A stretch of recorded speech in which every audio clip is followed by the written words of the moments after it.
السلام علیکم ویورز، میں زین امیر آپ سب کی خدمت میں حاضر ہوں اور آپ سب کو خوش آمدید کہتی ہوں اور امید کرتی ہوں کہ میری ساری وائی ٹی فیملی خیر و عافیت کے ساتھ ہوگی۔ آج کا سبق شروع کرنے سے پہلے میری آپ سب سے ریکویسٹ ہے کہ کائنڈلی میرے چینل کو سبسکرائب کریں، لائک کریں، کمنٹس کریں اور لازمی شیئر کریں اور بیل آئیکن کو پش کریں تاکہ آپ میری آئندہ آنے والی ویڈیوز کو دیکھ سکیں اور سن سکیں۔ آج ہم پڑھیں گے تلک رسول پارہ سورۃ آل عمران کی آیت مبارکہ نمبر 29 سے۔ سبق شروع کرتے ہیں آج کا۔ اعوذ باللہ من الشیطان الرجیم، بسم اللہ الرحمن الرحیم۔ وَيَعْلَمُ مَا فِي السَّمَاوَاتِ، اور وہ جانتا ہے جو کچھ آسمانوں میں ہے، وَمَا فِي الْأَرْضِ، اور جو کچھ زمین میں ہے، وَاللَّهُ عَلَىٰ كُلِّ شَيْءٍ قدیر، اور اللہ تعالیٰ ہر چیز پر قادر ہے۔ یہ آیت پچھلے سبق کی آیت کے ساتھ مل رہی ہے اور یہاں پر مراد یہ ہے کہ جب اللہ تعالیٰ کا علم اس قدر محیط اور قدرت ایسی عام و تام ہے تو مجرم کے لیے جرم یا سزا سے بچ کر بھاگ جانے کی کوئی صورت نہیں ہے۔ یہاں پر اللہ تعالیٰ اپنی کاملیت کے بارے میں بتا رہے ہیں کہ دنیا کی ہر چیز، ہر شخص، اس کا ہر عمل اور اس کی نیت اللہ تعالیٰ کے اختیار میں ہے اور کوئی بھی چیز دنیا اور آسمان کی اس کے اختیار سے باہر نہیں ہے، لہٰذا اللہ تعالیٰ کی قدرت سے نکلنے کا کوئی وہم و گمان بھی نہیں کر سکتا۔ اگلی آیت ہے یوم تجد، جس دن پائے گی کلو نفس، ہر ایک جان، ما عملت، جو کام کیا اس نے، من خیرین، اچھے، محضرن، اپنے سامنے، وما عملت، اور جو کچھ کیا اس نے، من سوئن، برا، تودو، آرزو کرے گا، لو انا، کہ کاش، بے شک، بینہا، درمیان میرے، و بینہ، اور درمیان اس روز کے یعنی قیامت کے، امدن، فرق پڑ جائے، بعیدن، دور کا، ویحذرکم، اور ڈراتا ہے تم کو اللہ تعالیٰ، نفسہ، اپنے آپ سے، واللہ، اور اللہ تعالیٰ، رؤوف، مہربان، بالعباد، اپنے بندوں پر۔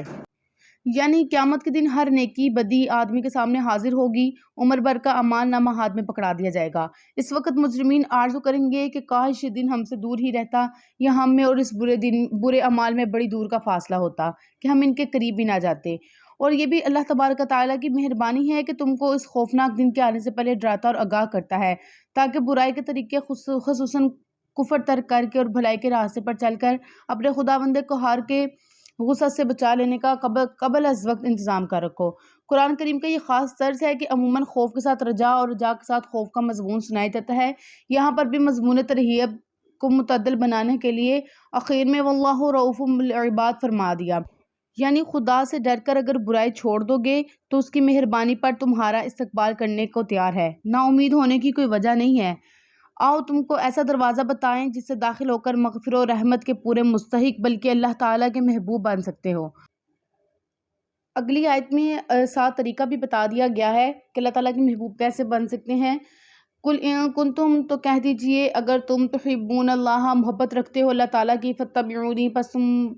اطاعت کرو میری، یحببکم اللہ، محبت کرے گا تم سے اللہ تعالیٰ، ویغفر لکم، اور وہ بخش دے گا تم کو، ذنوبکم، گناہ تمہارے، واللہ، اور اللہ تعالیٰ، غفور الرحیم، بخشنے والا، رحم فرمانے والا ہے۔ تو یہ وہ طریقہ ہے جس سے ہم اللہ تعالیٰ کی محبت کے پورے مستحق بن سکتے ہیں۔ اگلی آیت ہے قل، آپ فرما دیجیے، اطیعوا اللہ، تم اطاعت کرو اللہ تعالیٰ کی، ورسولہ، اور اس کے رسول کی، فإن تولوا، پھر اگر تم اعراض کرو، فإن اللہ، پس بے شک اللہ تعالیٰ، لا يحب الکافرین، نہیں وہ محبت کرتا کافروں سے۔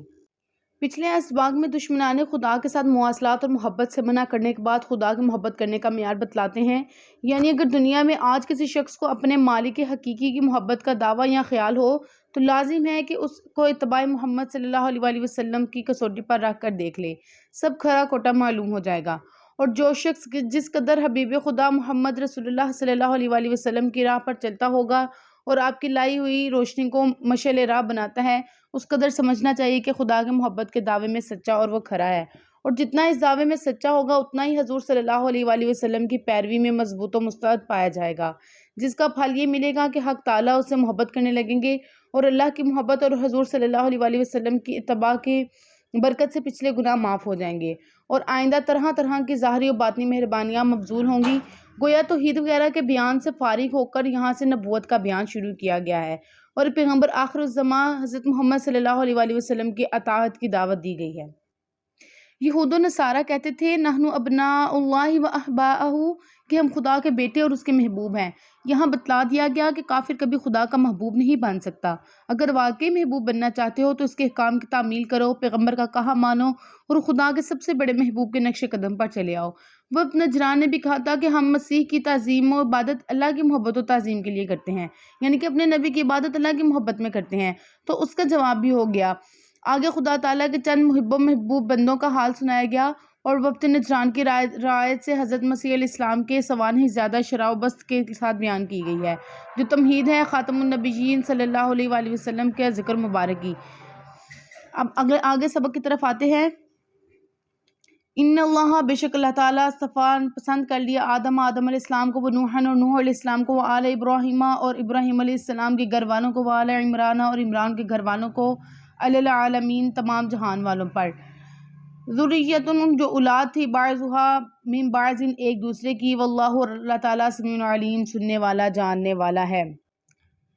عمران دو ہیں، ایک حضرت موسیٰ علیہ السلام کے والد کا نام تھا اور دوسرے حضرت مریم علیہ السلام کے والد کا نام۔ اکثر سلف و خلف نے یہاں عمران ثانی مراد دیا ہے، یعنی حضرت مریم علیہ السلام کے والد کو، کیونکہ آگے اذ قالت امرأۃ عمران سے اسی دوسرے عمران کے گھرانے کا قصہ بیان ہوا ہے، اور غالباً سورت کا نام آل عمران اسی بنا پر رکھا ہوا ہے کہ اس میں عمران ثانی کے گھرانے یعنی حضرت مریم و مسیح علیہ السلام کا واقعہ بہت تفصیل کے ساتھ ذکر کیا گیا ہے، اور خدا کی مخلوقات میں زمین و آسمان، چاند، سورج، ستارے، فرشتے، جن، شجرہ حجر سب بھی شامل ہیں، مگر اس نے اپنے علم و محیط اور حکمت بالغہ سے ملکات و روحانیہ اور کمالیات جسمانیہ کا جو مجموعہ ابو البشر آدم علیہ السلام میں ودیعت کیا، وہ مخلوقات میں کسی اور کو نہ دیا گیا، بلکہ آدم کو مسجود ملائکہ بنا کر ظاہر فرما دیا کہ آدم کا اعزاز و اکرام اس کی بارگاہ میں ہر مخلوق سے زیادہ ہے۔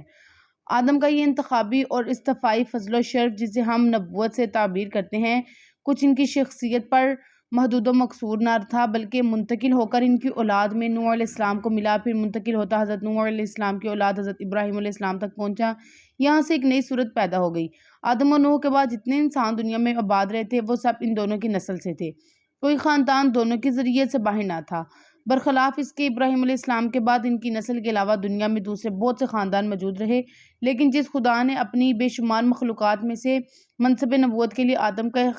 انتخاب کیا تھا، اسی کے علم و محیط اور اختیار کامل نے آئندہ کے لیے ہزاروں گھرانوں میں سے اس منصب جلیل کے واسطے ابراہیم علیہ السلام کے گھرانے کو مخصوص فرما دیا۔ جس قدر انبیاء اور رسل ابراہیم علیہ السلام کے بعد آئے، انہی کے دو صاحبزادوں اسحاق علیہ السلام اور اسماعیل علیہ السلام کی نسل سے آئے تھے، چونکہ عموماً نسب کا سلسلہ باپ کی طرف سے چلتا ہے، اور حضرت مسیح علیہ السلام بن باپ کے پیدا ہوئے تھے، اس لحاظ سے وہم ہو سکتا ہے کہ ان کو نسل ابراہیمی سے مستثنیٰ کرنا پڑے گا۔ اس لیے حق تعالیٰ نے آل عمران میں ذریۃ بعضھا من بعض فرما کر متنبہ کر دیا کہ حضرت مسیح جب صرف ماں سے پیدا ہوئے تھے تو ان کا سلسلہ نسب بھی ماں ہی کی طرف سے لیا جائے گا، نہ کہ معاذ اللہ خدا کی طرف سے، اور ظاہر ہے کہ ان کی والدہ مریم صدیقہ کے باپ عمران کا سلسلہ آخر حضرت ابراہیم علیہ السلام پر ہی ختم ہوتا تھا، تو آل عمران آل ابراہیم کی ایک ہی شاخ ہوئی، اور کوئی پیغمبر خاندان ابراہیم سے باہر نہ ہوا۔ اور چونکہ اللہ تعالیٰ سب کی دعاؤں اور باتوں کو سنتا ہے اور سب کے ظاہری اور باطنی احوال کو جانتا ہے، تو یہ ہمیں خیال نہیں کرنا چاہیے کہ یہ سب کچھ یوں ہی کیف معتفق انتخاب کر لیا ہوگا۔ وہاں کا ہر کام پورے علم و حکمت پر مبنی ہوتا ہے، اللہ تعالیٰ نے ہر کام ایک پورے مکمل سیٹ اپ کے ساتھ بنایا ہوتا ہے۔ اگلی آیت مبارکہ ہے اذ قالت امرأۃ عمران ربی انی نذرت، اور جب کہا عمران کی عورت نے اے میرے رب میں نے نظر مان لی، لکا تیرے لیے، ما فی بطنی جو میرے پیٹ میں ہے، محررن کہ میں اس کو آزاد رکھوں گی، فتقبل منی پس تو قبول کر مجھ سے، انک انت السمیع العلیم بے شک تو ہی سننے والا جاننے والا ہے۔ عمران کی عورت کا نام ہے حنہ بنت فاقوس، اس نے اپنے زمانہ کے رواج کے موافق منت مانی تھی کہ خداوند جو بچہ میرے پیٹ میں ہے میں اسے محرر یعنی تیرے نام پر آزاد کرتی ہوں۔ اس کا مطلب یہ تھا کہ وہ تمام دنیاوی مشاغل اور قید نکاح وغیرہ سے آزاد رہ کر ہمیشہ خدا کی عبادت اور کلیسا کی خدمت میں رہے گا۔ ان کی اس دعا میں لطیف طرز میں استدعا تھی کہ لڑکا پیدا ہو، کیونکہ لڑکیاں اس خدمت میں قبول نہیں کی جاتی تھیں۔ اسی کے ساتھ آپ سب سے اجازت چاہوں گی اس سبق کے اختتام پہ۔ امید کرتی ہوں کہ آپ سب اس سے ضرور مستفید ہوئے ہوں گے۔ اسی کے ساتھ آپ سب سے اجازت چاہوں گی، دعا میں یاد رکھیے گا۔ خدا حافظ۔ بسم اللہ الرحمن الرحیم قل هو اللہ احد